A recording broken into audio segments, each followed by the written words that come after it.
What's up, Honors World? Back again today with you to talk about A Thousand Splendid Suns, chapters 30 and 31. I have put on the blog questions for you to answer for 30, 31, and 32, but I wanted to talk to you about 30 and 31 today. I'm probably getting a little bit ahead of myself, but 32 is kind of a longer chapter, and we learn some things about Rashid, a little bit of an origin story for Rashid in chapter 32 that I really would like to save for tomorrow. And here, let me get where I don't have to slow down. Coming to you from a different room today. This is our actual office that's usually occupied by Mrs. Hall during the workday, but she is at a lunch and learn for her. It's not really a lunch and learn, it's more of a luncheon that she is at for her company. And so she's in the other room, right in here. So she's doing that remotely, but kind of switching places today. So I want to talk to you guys about chapter 30. We learned something about Laila in chapter 30. It turns out that moment that she had shared with Tariq a few weeks previous to this, I think she's been with Rashid and Mariam for about a month at this point. Okay, help me out with the math here. And then Tariq and Laila had been with each other maybe about 2 to 3 weeks before that. And so it turns out here that in chapter 30, Laila is about 6 or 7 weeks pregnant. So yes, 14-year-old Laila is going to stay connected to Tariq after all, because she is now carrying his child. That makes more sense, though, in regards to her eagerness to we'll get to that in a second. And her willingness to get married to Rashid so quickly at the end of chapter 29. Now, yesterday we were kind of talking like Laila doesn't really have a lot to live for, and at least Rashid guarantees her safety here. And so it makes sense, of course, in that moment. I'm dead inside. I have nothing to live for. At least Rashid provides a roof over my head, so yes, I will marry this man who is now in his 60s, and I am 14. Yes. But, of course, now in chapter 30, it is divulged that Laila has had some signs that has indicated her body, that may be something going on with her body. And again, we start to understand why she has been sick. Remember, we mentioned a few chapters ago, I think chapter 26, I think it was, that she had been throwing up. And it wasn't from the explosion and her medication that she had been taking. It was because she was pregnant. She's first term pregnancy here. And it says here that she was going to leave to go to Pakistan, but then Abdul Sharif's visit with his news that Tariq had died, there was no way that they could leave. They being Laila and her baby. She needed Rashid, sadly, and she needed Rashid's house, this dwelling, and the safety that provides to have this child.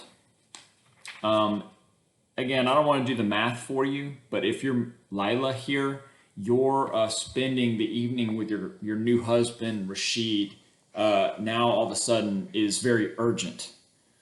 Okay, because what you don't want, Rashid isn't the smartest guy in the tool shed, sharpest guy in the tool shed, the smartest guy in the world, but he'd probably be able to do that quick math if they waited like Mariam had waited in regards to intimacy with Rashid. And the last thing Laila needs is for Rashid to find out that maybe potentially she had been unfaithful to him or something like that. We're talking months down the road. And so she needed to be with, again, in the marital way, she needed to be with Rashid as soon as possible. I'd just as soon we get it done, says Laila. And of course, one of the grossest parts of the book so far, Rashid's mouth opened, then spread in a yellow, toothy grin. Eager, he said, eager. I'm 60-year-old Rashid, and I smoke, and you're eager. Again, I'm not going to walk you through it. You can talk to your parents at home about it if you would like to. But let's just say that after they spend time together, and Rashid is just so excited to have this young wife, Rashid falls asleep. Laila quietly reached beneath the mattress for the knife she had hidden there. With it, she punctured the pad of her index finger, and then she lifted the blanket and let her finger bleed on the sheets where they had lain together. Okay. She had to stage something here with the blood on the mattress and things like that. Again, if that doesn't resonate with you, I am your literature teacher, not your anatomy or biology or science teacher of any kind. So I'm going to let you think about that on your own if you don't know. If you do know, gross, right? Okay. So chapter 31 is the Mariam chapter. We're back to Mariam's perspective.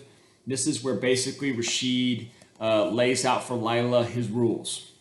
Yeah, just like Mariam, Laila has to wear the burqa in public.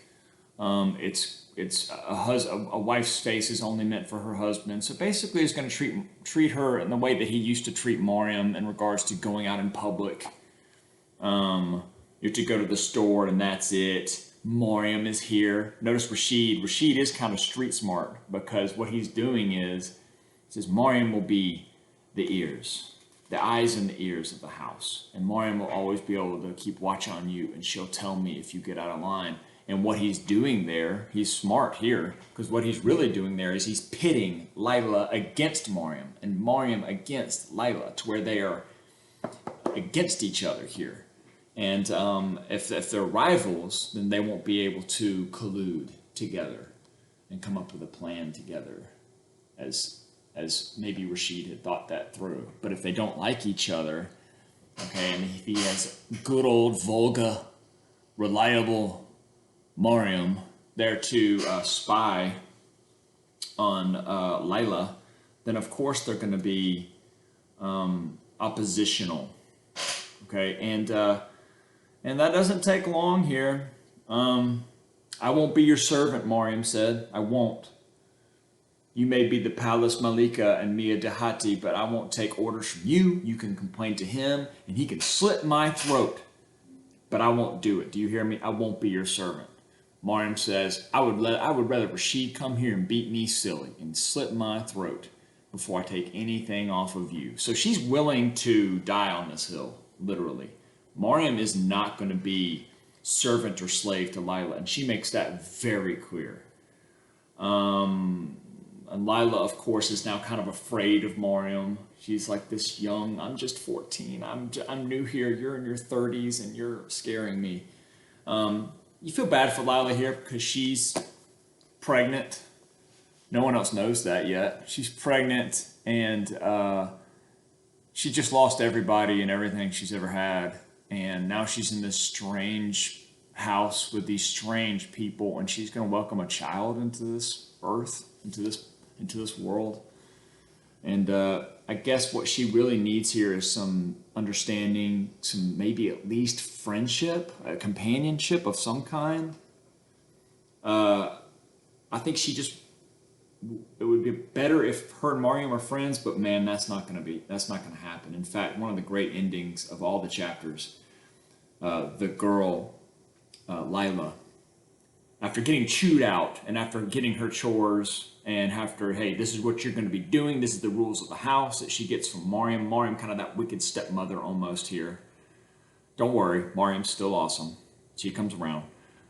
Reads out the rules to Laila. Laila, the girl set the cup on the floor and put her hands out for the shirt's palms up. I am sorry about all of this, she croaked. I'm sorry about all of this, she croaked. And Mariam turns to her and says, you should be. You should be sorry. And I like that ending because, yeah, it's also Mariam kind of sticking it to Laila here as the new, young, pretty wife. But there's also a little bit of a warning there from Mariam. Like, you poor girl. You don't know what you have gotten yourself into. You think you know who Rashid is. You think you know what's happening here with Rashid, but you don't know. In other words, you should be sorry as an apologetic, but you should be sorry as in you will regret staying here.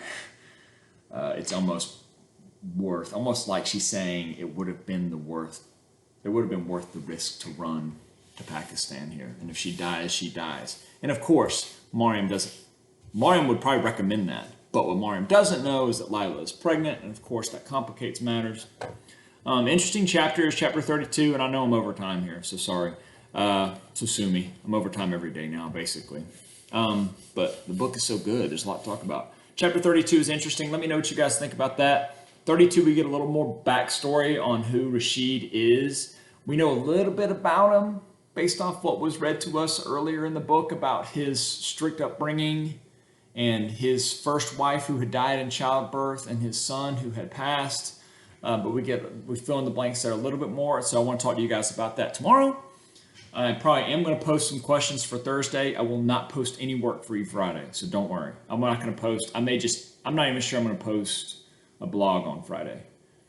Friday is going to be our catch-up day from here on out. So maybe I'll give you a video for the weekend on Friday, but Friday is going to be very, very lean. So expect maybe a couple of questions, a couple of chapters tomorrow.